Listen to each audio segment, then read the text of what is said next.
The small town of Ravenhill sat nestled in the shadow of the Appalachian Mountains, a picturesque place where everyone knew each other by name. Just over a mile west of the town center stood Ravenhill Cemetery, a centuries-old burial ground shrouded in mystery and whispered tales that locals rarely discussed openly. My name is Michael Davis, a young history teacher who had moved to this sleepy town only 2 months ago. I was initially drawn to Ravenhill by its quaint charm, clean air, and the teaching position at the local elementary school. The school building sat at the heart of town, surrounded by rolling green fields. My fifth grade students were bright, cheerful children who made my transition to small town life easier than I had expected. However, the peaceful atmosphere was shattered one cold winter evening. "Mr. Davis, have you heard about the black dog at the cemetery?" asked Tommy, one of my students, as I was packing up my teaching materials after class. "What black dog? I haven't heard of it," I replied, curious about the story the boy was eager to share. "The one with eyes red like burning coals. My dad says it lives in the old cemetery. Whenever it howls, someone from town disappears. I heard it howling last night, sir." I smiled, assuming this was just another ghost story adults told to keep children from wandering out at night. "That's just a legend, Tommy. There's no such dog." "But Mr. Davis, Mr. Jenkins from the hardware store went missing last night. Nobody can find him." My heart skipped a beat. Surely this was just a coincidence. However, when I returned to my rented cottage and met my landlady, I decided to ask about this story. "Mr. Davis, that black dog legend is real," said Mrs. Thompson, my elderly landlady, her face grave with seriousness. "It appears on moonless nights. Its eyes glow red as blood, and when it howls, it drags someone's soul down to hell." "But how do you know it's real?" I remained skeptical, because I saw it myself 30 years ago. That night, my husband vanished without a trace after I heard its howl. I felt a chill run down my spine. Though I still didn't believe in ghosts or supernatural creatures, the solemnity in Mrs. Thompson's voice made me wonder. A week after that conversation, I couldn't forget the story of the black dog, especially since the news about Mr. Jenkins's disappearance remained unresolved. The local police had investigated but found no clues. On a moonless night, I decided to visit the old cemetery to see if there was any truth to the legend. I knew this was a reckless decision, but curiosity had gotten the better of my fear. When the clock struck midnight, I put on a warm jacket and took a flashlight, quietly leaving my cottage. The path to the cemetery was pitch dark and eerily silent. Cold wind whistled through the tree branches, creating frightening rustling sounds. When I reached the cemetery gates, a strange sensation enveloped me. Though nothing seemed out of the ordinary, the atmosphere felt heavy and gloomy. I took a deep breath, trying to calm myself, then stepped inside. Ravenhill Cemetery was larger than I had imagined. Ancient gravestones covered in moss were scattered among overgrown bushes and weeds. My flashlight beam swept across each corner of the cemetery, searching for any sign of the black dog. Suddenly, I heard rustling from behind a large tombstone. My heart pounded in my chest. I slowly moved closer, pointing my flashlight toward the source of the noise. Nothing was there. Perhaps it was just the wind. But then, as I turned around, I saw it. The black dog, with eyes red as burning coals, stood just a few feet away from me. It was larger than any dog I had ever seen, its fur black as ink, and those fiery red eyes seemed to look straight into my soul. I stood frozen, unable to move. The dog stared at me intently, making no sound. Then it slowly turned away, as if inviting me to follow. A part of my rational mind screamed to run away, but another part, perhaps an uncontrollable curiosity, made me follow it. The dog led me to a remote area of the cemetery, where an ancient grave stood with a weathered headstone whose inscription had almost completely faded. It stopped before the grave, turned to me, and let out a long howl that tore through the stillness of the midnight air. Its howl was unlike any dog I had ever heard.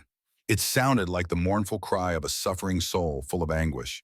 My entire body trembled, not from fear, but from the profound sadness emanating from that howl.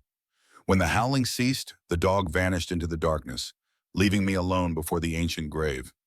I shined my flashlight on the headstone, trying to read the faded inscription, Thomas Williams, 1880-1920.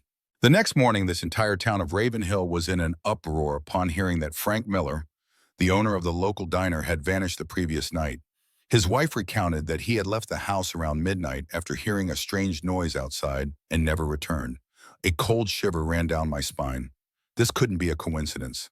I had heard the black dogs howl, and just as the legend foretold, someone from town had disappeared. Determined to uncover the truth, I went to the town library to find information about Thomas Williams, the name on the gravestone to which the pain had led me. After hours of searching through dusty old books, I found a newspaper article from 1920.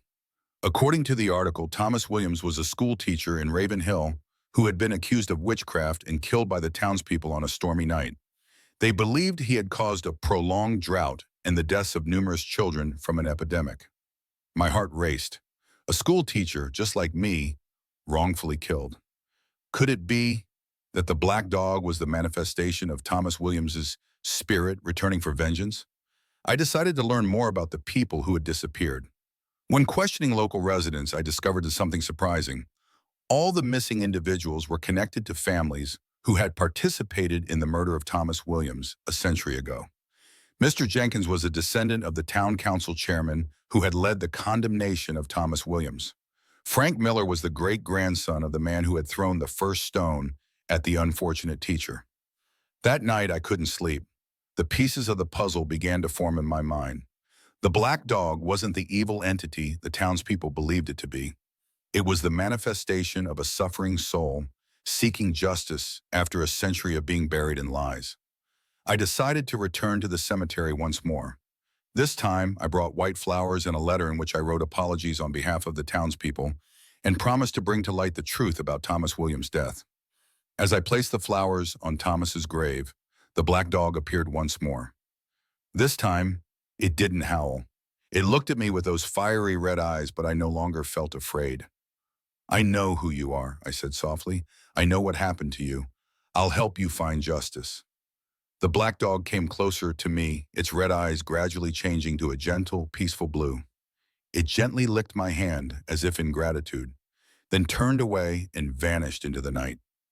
In the following days, I dedicated all my free time to searching for evidence of Thomas Williams' innocence. I discovered that the drought and epidemic of 1920 were not caused by him, but by a water source contaminated by a secret lead mine operated by the town council chairman's family. With evidence in hand, I organized a town meeting, recounted the entire story, and asked the townspeople to acknowledge their ancestors' mistake.